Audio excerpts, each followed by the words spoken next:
আসসালামু আলাইকুম মাছ চাষি ভাই বন্ধুরা, দেশ এবং দেশের বাইরে থেকে যে যেখান থেকে আমার এই ভিডিওটি দেখতে পাচ্ছেন, ভিডিওটি ভালো লাগলে একটি সাবস্ক্রাইব করে রাখবেন পরবর্তী নতুন ভিডিও দেখার জন্য।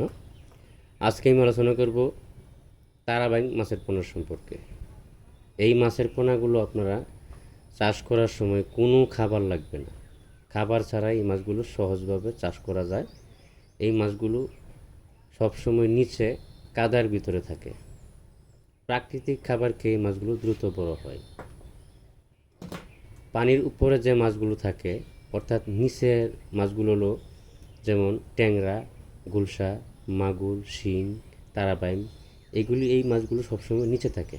বাংলা কাপ জাতীয় মাছগুলো সবসময় উপরে বেশি থাকে। এজন্য তারাবাইমের সাথে বাংলা কাপ জাতীয় বা অন্য অন্য মাছের পোনাও দিতে পারবেন। মিশ্রভাবে চাষ করতে পারবেন, এককভাবে চাষ করতে পারবেন। এই তারাবাইং মাছের পোনা, তারাবাইং মাছের পোনার কোনো খাবার লাগে না, খাবার ছাড়াই লক্ষ লক্ষ টাকা আপনারা আয় করতে পারবেন।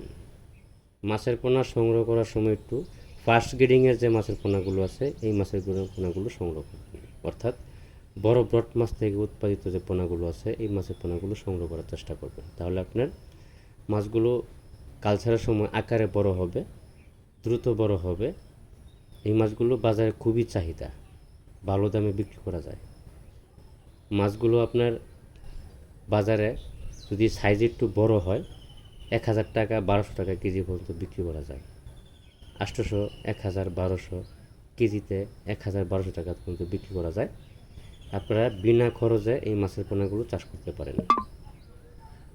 আমরা এই পোনাগুলো সারা বাংলাদেশের ভিতরে হোম ডেলিভারির মাধ্যমে বিক্রয় করে থাকি।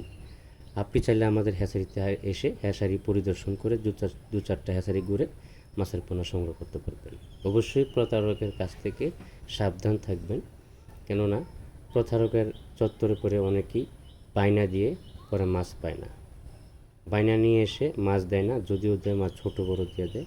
এই বিষয় থেকে আপনারা সাবধান থাকবেন। আজকে পর্যন্তই, সকলে ভালো থাকবেন। আল্লাহ হাফেজ।